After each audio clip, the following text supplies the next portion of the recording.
Hello, everybody. Welcome to tonight's edition of From the Boardroom to the Locker Room. And there are many sports that we've covered in our almost 600 episodes of this podcast. And one of them that we haven't yet covered, and I'm glad to say that tonight we're going to rectify that, is squash. And we're chatting to the National Manager of Squash South Africa, Jennifer Sawyer, who joins us on the show this evening. Jennifer, good evening. Thank you for your time and welcome to From the Boardroom to the Locker Room. Thank you, Louis. Thanks for the invitation. Looking forward to the interview.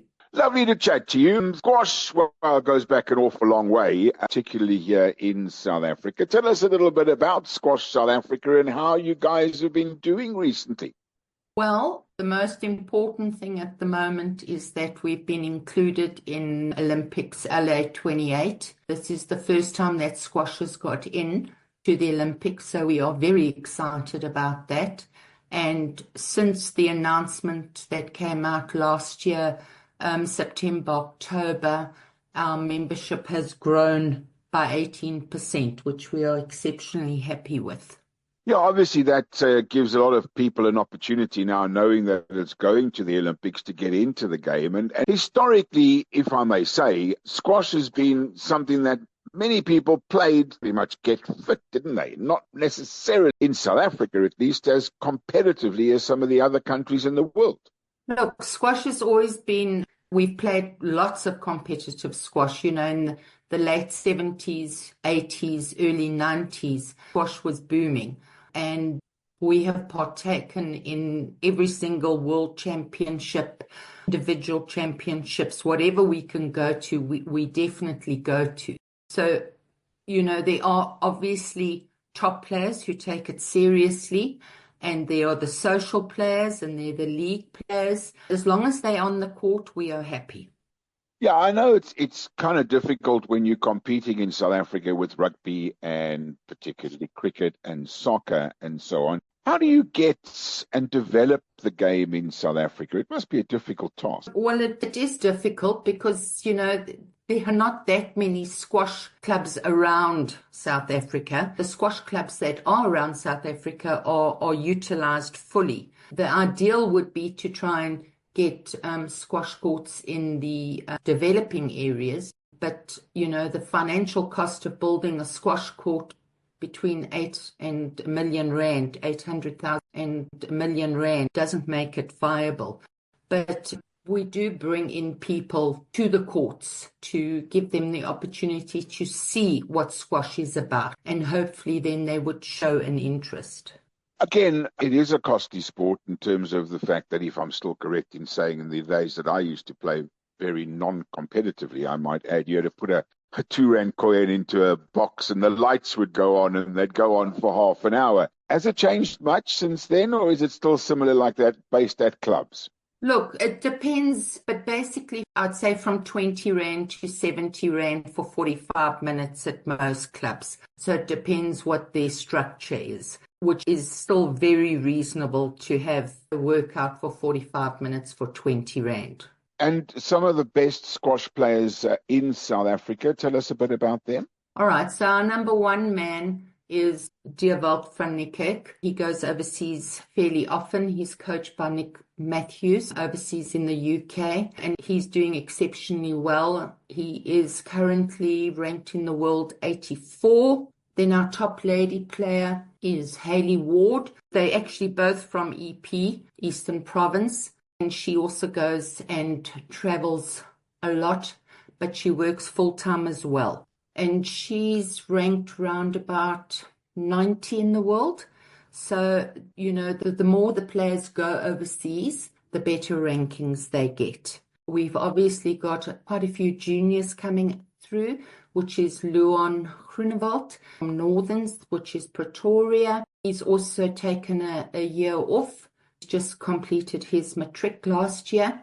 And he's also going to go overseas and train and play as many tournaments as possible. Then for the girls, we've got Savannah Engeldew, who is studying at Penn University in the States. And squash is very much alive in America. And yeah, she's playing exceptionally well. She reached 9th in the world, in the junior worlds 2 years ago. So she's doing very well. That's fantastic. I mean, I remember going back, and I'll never forget, Claire Neach and Natalie Granger. I mean, they flew South Africa's Yes, flag exceptionally high in the Commonwealth Games, I think it was, where they brought home a medal. correct. We haven't really medaled much since then, have we? No, so there obviously is criteria, okay? And if we cannot meet the criteria of SASCOC for Commonwealth Games, then we don't make it. We have to be in the top 10 in the world in Commonwealth countries. And at the moment, we're not there as yet,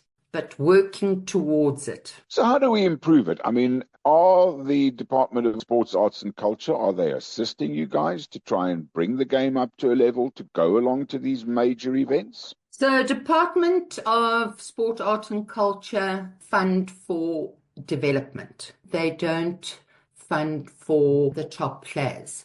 But lottery, if we ever receive anything, they do fund for the top players. So they fund for tournaments and they fund for camps, etc., etc. But yes, we are working on a new application for lottery, but we will wait and see. Last time we got lottery funding was period 2011 to 2013, and at this stage we've had nothing, but hopefully now that we have made the Olympics, they would look at it a bit differently. Okay, let's move off the squash court and into the boardroom for a little while. Tell us about Squash South Africa, who you guys report to. Okay, so Squash South Africa reports to World Squash Federation Africa, to SASCOC, and to Department of Sport, Art and Culture.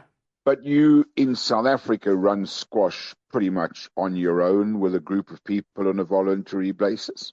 Correct. Yes, the board is all voluntary, and committees that fall under the board are also voluntary. And are you also in a similar situation with regards to transformation and quota systems that you need to have in place like some of the other sports in South Africa? Look, I think, because we're an individual sport, you've got head-on-head results. And if the transformation is not coming through, we obviously still pick our best.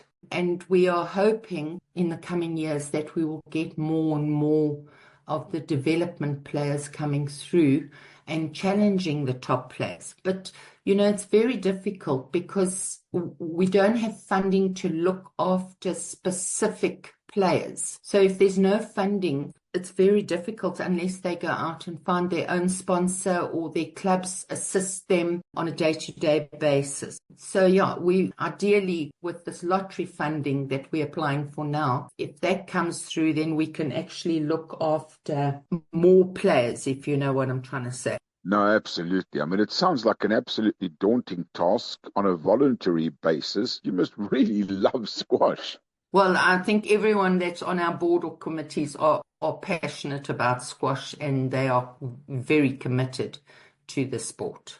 Now, sponsorship is obviously of huge importance after what you've just told me, and it's always extremely difficult in an economy that we're living in at the moment to get a sponsor to put their hand in the pocket. But you do have a sponsor, maybe more than one. Tell us a bit about them. Okay, so our main sponsor is Growth Point Properties. They sponsor the SA Nationals, which we normally have at the V&A waterfront on the all-glass court we erect. We live stream that. And they also part sponsor our IPT, okay, which is happening in PE this year. Approximately 220 to 240 players partake in that. It's a great week. It's hard squash. And then Growth Point also sponsor the Growth Point Superstars, which is for developing players. IPT, I presume, interprovincial tournament. Correct, yes. Putting a tournament like this on, unlike somewhere where you might have 10 or 15 rugby fields or a whole load of venues, how do you go about putting a tournament on with so many players? Bearing in mind that, you've got to be on a squash court. You can't just go out and play on a field. So it's a tight schedule. We work very tightly. Sometimes we start at 7 a.m. and finish at 9 p.m. on the court. There's obviously only one court, so everyone knows how it works. The minute you finished your game, the next people come on to start their game. But it definitely brings the game of squash into the eye of the public, especially at the waterfront, because, you can have over 500,000 people walk through that shopping centre in one day. But it works well. It's a good tournament. It's good for our sponsor. It's good for the players. And then it's exciting, time for them. So what we do is there are regional tournaments around the country, and the winners of each age group from 15, 17, and 19 and the seniors then go through to the tournament at the waterfront, and then they play off for the championship of that particular age group. You're listening to the edition of From the Boardroom to the Locker Room. We'll have more for you after these. Hey, Unique Tribe, I'm thrilled to announce that our upcoming episode 68 drops on April 6, 2025. In this episode, we are diving deep into the topic that resonates with many of us, trauma and its impact on our behaviors. We will explore how complex trauma, characterized by ongoing repeated trauma during childhood, can lead to avoidance in our adult lives. Whether you've experienced this personally or know someone who has, this episode will shed light on the often hidden effects of complex trauma. We will share insights and wisdom that can help you move from avoidance to connection. Tune in on April 6, 2025. You can listen on all major platforms: Spotify, Apple Podcasts, www.uniqueyetconnected.com, and more. Remember to subscribe, like, comment, and share with your friends. It's almost time for the Comrades Marathon, and we'll be chatting to Alan DeLay, the man in charge of the greatest event and longest race in South Africa, the Comrades Marathon. Join us for our chat with Alan DeLay, all the changes as well as what we can expect from this year's Comrades Marathon. That's on the next edition of From the Boardroom to the Locker Room. Join us then. You mentioned under 15s and so on. At what age generally do you find that the kids decide that they want to actually play squash? Or is it a lot of kids whose parents or friends have played the game, or are schools trying to get kids involved in squash? So I think there are a lot of schools that do follow the sporting code of squash. Not every school in South Africa, but we have kids coming in from under 9.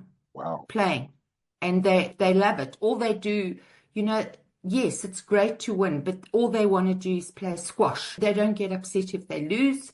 If they win, it's great. If they lose, it's also good. But all they want to do is play squash. And we've got a lot juniors. We've got I would say probably over 10,000 juniors playing squash.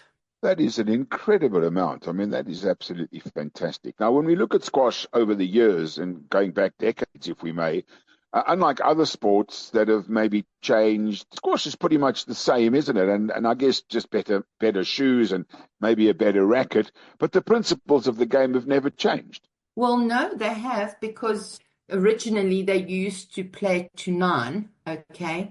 Now it's to 11, hand in, hand out, so you one on each rally. And the juniors now play to 15, whereas before they used to play to 9. So that has definitely changed. Obviously, a lot of the rules have changed as well, but the structure of the court has never changed. So let's talk about world squash, if we may. Who are the most powerful countries in the world now? I mean, I remember the Pakistanis and the Egyptians for a long time in Africa and obviously in the world. Is it still the same like that? So obviously, Egypt is the top country. Lucky for us, they're not a Commonwealth country, so we don't count them. Yeah, but they dominate in the men and the women. And then, we've got America coming through very strongly. China's coming through strongly. Malaysia's coming through strongly. And then you obviously get 1 or 2 from each country. But the dominating players are from Egypt and America, and a few from the UK. What age would you say a squash player reaches their peak? Because, I mean, I notice there's under 19s and then there's under 23 tournaments. When you play tennis, for example, some of the girls and the guys at 16 and 17 are already competing on major tours. So when do squash players reach their peak, would you say? I think probably around about 30 to 34. Wow. Yeah. So it takes a while to get to the pinnacle of the sport, and obviously fitness plays a massive role in playing the game. Correct. Correct. You've got to be super, super, super fit for squash. But having said that, the social players still enjoy it, and they might not be as fit, but they have fun. Right, let's talk a little bit about the other sports that I guess have come along. I mean, as I say, squash and tennis have been there almost forever. Now all of a sudden you get paddle and pickleball. Is that affecting you guys? Is it promoting or a negative effect on squash? Look, I think a lot of squash players do play paddle. Pickleball is still coming in slowly, and there are courts that are being built around the country, but we haven't seen a negative effect on our numbers. So not knowing all the players personally, that they are probably playing paddle, they're probably playing golf, they're probably doing marathons. But we haven't seen a decrease in numbers at all. As I said, we've seen an increase, which is fantastic. So paddle hasn't really affected us much. I'm sure we've lost one or two, players along the way, but our numbers are growing. The world squash body, I mean, is it a strong body, and does it look after squash around the world? Yeah, they're very active. They're always assisting us with anything that we need, putting on tournaments, advising us of the changes of rules, assisting us with coaching courses. They are a great help, and they have worked very, very hard to get squash into the Olympics, which we are most grateful for. So they were exceptionally hard. Do we have an opportunity? Do we have players who might be able to qualify to go to the Olympics, do you think? So the format has not been finalized as yet, but what we've heard is that it is 32 players, and they're going to put it into continents.